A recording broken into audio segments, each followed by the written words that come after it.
अल्हम्दुलिल्लाहि वहदा वस्सलातु वस्सलामु अला मन ला नबिय्य बाद अम्मा बाद। मुअज़्ज़ज़ सामिईन किराम, आज की इस वीडियो में एक हदीस के अंदर जो तालीमात दी गई हैं और जो इस्लामी मैनर्स और इस्लामी आदाब सिखाए गए हैं उन पर गुफ्तगू करनी है। इस हदीस को इमाम बुखारी रहमतुल्लाहि अलैह ने नकल किया है और सय्यदना हज़रत अबू हुरैरा रज़ी अल्लाहु अन्हु से ये रिवायत मनक़ूल है। हज़रत अबू हुरैरा रज़ी अल्लाहु अन्हु फरमाते हैं, रसूलुल्लाह सल्लल्लाहु अलैहि वसल्लम ने इरशाद फरमाया, इन्नल्लाह युहिब्बुल उतासा व यकरहु तसाउबा, कि अल्लाह ताला छींक को पसंद फरमाते हैं और अल्लाह ताला जमाई को नापसंद फरमाते हैं। तो ये बात रसूलुल्लाह सल्लल्लाहु अलैहि वसल्लम ने बयान फरमाई कि अल्लाह ताला छींक को पसंद फरमाते हैं, जमाई को नापसंद फरमाते हैं। छींक को क्यों अल्लाह ताला पसंद फरमाते हैं? तो इसकी वजह फुक़हा ने ये लिखी है कि छींक जो है एक नेमत है और छींक से इंसान के जिस्म में एक किस्म की पावर और एक किस्म की ताकत और क़ुव्वत पैदा होती है। इंसान का दिमाग तेज़ होता है, इंसान के हवास तेज़ होते हैं, आंखें तेज़ होती हैं और सूंघने की क़ुव्वत तेज़ होती है, इंसान की एक्टिविटीज़ तेज़ हो जाती हैं। तो ये छींक एक किस्म की नेमत है, क्योंकि जब इंसान के अंदर पावर आएगी, क़ुव्वत आएगी, ताकत आएगी तो कुदरती तौर पर इंसान अल्लाह ताला की इताअत और अल्लाह ताला की इबादत पर आमादा होगा। और अल्लाह ताला जमाई को नापसंद फरमाते हैं। इसकी वजह यह है कि जमाई उस वक्त आती है जब इंसान के जिस्म के अंदर सुस्ती आ जाती है, इंसान आलसी होता है, उस वक्त जमाई आती है। और जब जमाई आ जाती है उसके बाद उसकी सुस्ती बढ़ती चली जाती है, दिमाग के अंदर भी तेज़ी ख़त्म हो जाती है और आज़ा के अंदर, उसके हवास के अंदर तेज़ी ख़त्म हो जाती है और बिल्कुल सुस्त इंसान हो जाता है। जब इंसान सुस्त हो जाता है तो कुदरती तौर पर अल्लाह ताला की इबादत और अल्लाह ताला की इताअत की तरफ उसकी तबीयत का मैलान नहीं होता और वो इबादत और इताअत को नहीं करता। इसलिए अल्लाह ताला छींक को, जमाई को पसंद नहीं फरमाते हैं। आगे रसूलुल्लाह सल्लल्लाहु अलैहि वसल्लम ने इरशाद फरमाया, फ़इज़ा अतिस अहदुकुम हमिदल्लाह, जब किसी को छींक आए तो वो अल्लाह ताला की तारीफ करे। तो जब छींक आए तो चूंकि एक नेमत है, अल्लाह ताला ने जिस्म के अंदर क़ुव्वत और ताकत पैदा की, इस वजह से छींक आई, तो ये एक नेमत है।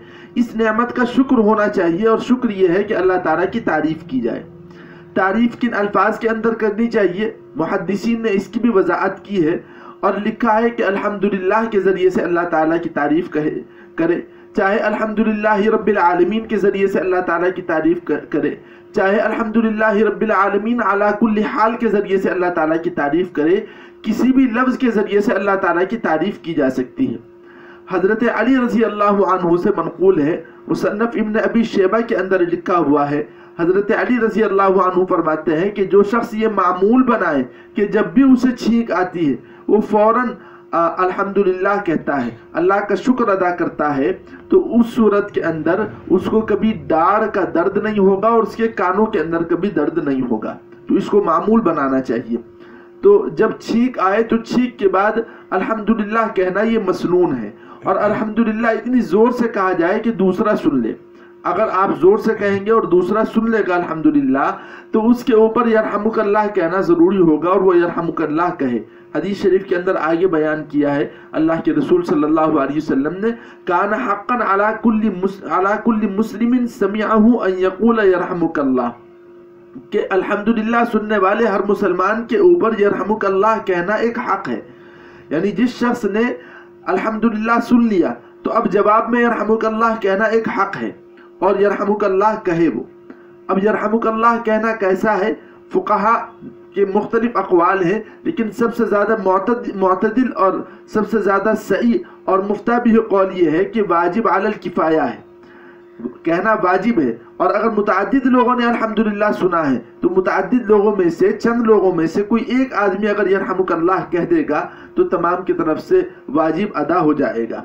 तो यरहमुकल्लाह कहना चाहिए। अगर कोई अल्हम्दुलिल्लाह कहे उसके जवाब में यरहमुकल्लाह कहना चाहिए। ये ऐसा ही है जैसा कि सलाम करना मसनून है, सलाम का जवाब देना वाजिब है। इसी तरीके से अगर छींक आई तो अल्हम्दुलिल्लाह कहना मसनून है, लेकिन इस अल्हम्दुलिल्लाह का जवाब देना वाजिब है यरहमुकल्लाह के ज़रिए से। फ़अम्मत तसाउबु फ़इन्नमा हुवा मिनश शैतान, और जमाई तो वो शैतान की तरफ से है।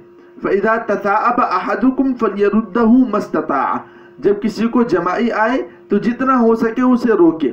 فَإِنَّ أَحَدَكُمْ إِذَا تَثَاءَبَ ضَحِكَ مِنْهُ الشَّيْطَانُ، کیونکہ جب کسی کو جمائی آتی ہے تو شیطان اس سے ہنستا ہے. کیونکہ جمائی جو آتی ہے، جمائی میں انسان کا منہ کھل جاتا ہے اور ایک عجیب سی کیفیت ہونے لگتی ہے، تو شیطان اس کیفیت کو دیکھ کر ہنستا ہے اور انسان کا مذاق اڑاتا ہے. اسی لیے اسلامی تعلیم یہ ہے کہ جس وقت جمائی آئے حتی الامکان کوشش کرنی چاہیے کہ جمائی نہ آئے اور جمائی کو روک لیا جائے. لیکن اگر جمائی کی قوت زیادہ ہے، اسپرٹ زیادہ ہے اور زیادہ تیزی کے ساتھ جمائی آ رہی ہے اور آپ روک نہیں پا رہے ہیں تو جمائی لے لیں، لیکن منہ کے اوپر ہاتھ رکھ لینا چاہیے تاکہ منہ کی بدنمائی دوسروں کے سامنے ظاہر نہ ہو. اللہ تعالی ہم تمام لوگوں کو اسلام کے ان مینرز کے اوپر، ان آداب پر عمل کرنے کی توفیق مرحمت فرمائے. وآخر دعوانا الحمدللہ رب العالمین.